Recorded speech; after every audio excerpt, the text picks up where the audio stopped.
Viewers must attend Path to Catherine because they'd be silly not to. Honestly, this show I think is in a really fantastic place. This is a developmental production of the show, but I think it's one that has legs, and I think this is something that people should see before it gets popular. So I'd say come and check it out before it becomes the hot new thing and you're left behind of the trend. So it's really fun, new. It's I think my favorite kind of musicals are the ones that kind of blend history and modern music, and so it has that nice interplay and overlap. And it's one that it's a fun 90-minute ride. It's quick, it's enjoyable. You can bring anyone. There's not something that's going to stop you from having a nice time with those that you bring, and hopefully you walk away having learned a little something as well. Hi, my name is Joanna Syiek. I'm the director of The Path to Catherine.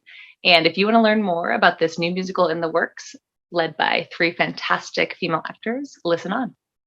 Actually, I heard about Path to Catherine when Right Act Rep reached out. I took a look kind of immediately at the website, at the music as it stood there, and I knew it was going to be kind of a perfect fit in terms of my experience, my interests, and what I think I could do with the piece.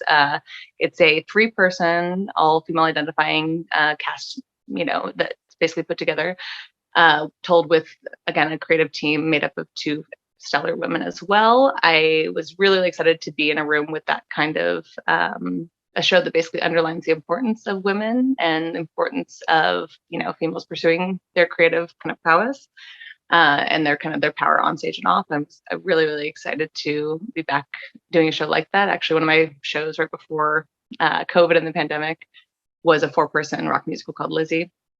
And I just loved that experience. And I was like, oh, maybe someday I'll get to work on something like that again with a full female cast again. It was just such a interesting kind of breath of fresh air. I feel like it's rare to find that in the world of theater. And so I feel really honored to be doing another piece like that, where we get to again see that much or that many powerful women in a room together as well.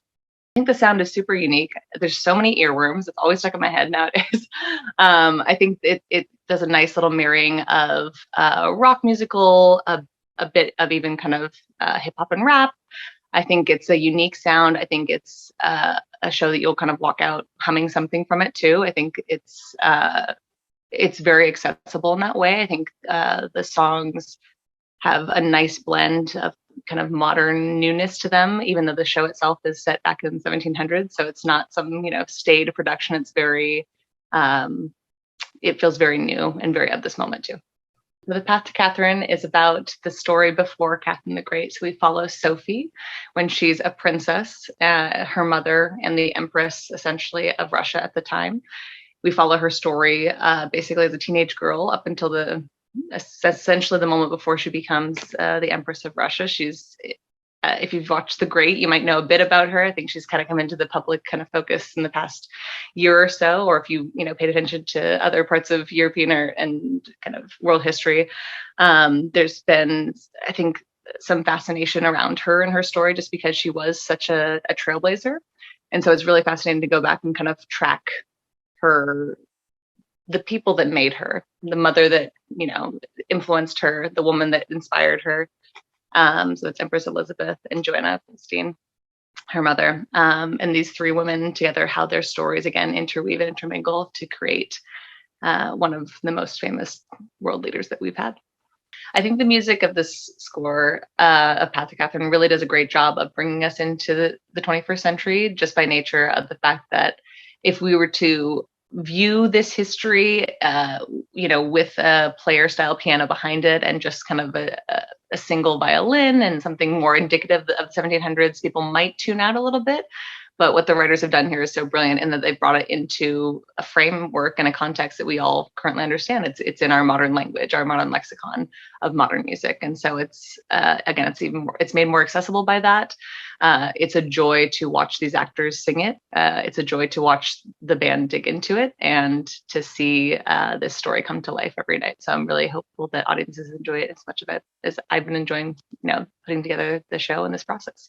We have a fantastic cast. We have Elise, who's playing our Sophie. She's fantastic. She comes from a opera background and has really kind of dove into the role itself, done a good amount of research, really bringing a lovely tenacity to Sophie, which I think you definitely need in the role. We have a very, very, very strong Joanna, who I think has been fantastic in the role. It's a hard role to walk in that it's not someone that you want to immediately identify with. She's kind of a difficult character, and I think that she's balancing her needs and her wants very well on stage to make her more accessible and make her more likable, even though her character arc is, as you'll see if you come see the show, is a bit more of a darker one.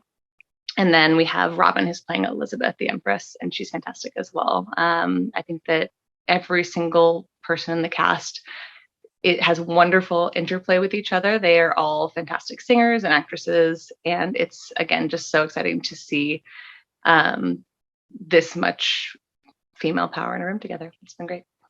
It's been really fantastic to work with both our lyricist, who's our lyricist and our book writer, in this case, Patricia.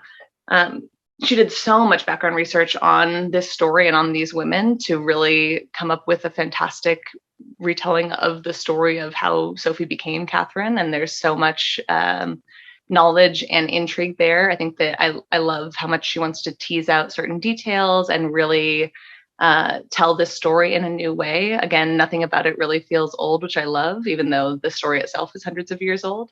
And that's also just completely married by Jan Roper's music. She has written a really, really compelling score. And again, it's always stuck in my head. I think it's a really fun one for the cast to sing. And it'll be a fun one for audiences to probably end up singing on their way home too. I hope audiences basically get a good amount out of this production. I hope they leave questioning, the kind of people they want to have in power, the kind of path they want to carve for themselves, the kind of legacy they want to carve for themselves. I think this piece really opens up that question of, what kind of life do you want to choose for yourself? And one thing I really personally love about, again, Catherine the Great's legacy is that she championed the arts. She championed, knowledge and supporting artists and supporting culture. And that's something that can we imagine what the world might look like if all of our world leaders treated it with that much importance and that much, gravity? And that's something that's kind of fun to imagine. We don't get to see that story, that whole side of things in the rest of the show, but it's nice to kind of ponder as we leave the show of what that might look like, the kind of the alternate version of the world that might exist if we'd had more leaders that support that. Typically, what I look forward to once I get to the place when the show's open and I just get to sit back and watch is to really just see the cast continue to soar and find new things together. I think my job is to get them as comfortable and prepared as possible. And then once it's open, it's really on them to tell the story. So my job is to give them fertile ground for questions, a lot of hopefully interesting staging, and then support them as creatives so they feel comfortable finding new things every night, so they feel comfortable exploring and continue to give the best performances they can give. So whenever I'm sitting in the dark, watching whether it's on opening night or if I, coming back to visit the show on a closing, I'm always rooting for the cast to tell the story in, the best way possible. And it's always just really fun to see. I think some last things to kind of mention about Path to Catherine. I think if you enjoy pop music, rap music, modern music of any kind, and you've enjoyed history at any point in your life, whether it's in a classroom or on a YouTube video or in a book, you're really, really going to love this production. And even if you don't love history, you're going to really enjoy the interplay of these three ladies acting their faces off and belting their faces off. It's a really fun score, fun show. And I think there's a lot there for people to take away. My name is Joanna Syiek. I'm the director of A Path to Catherine, and please come see this incredible new musical. It is going to be, the link is going to be right here, most likely, pathtocatherine.com. It's an incredible new work, and we hope to see you at the theater soon.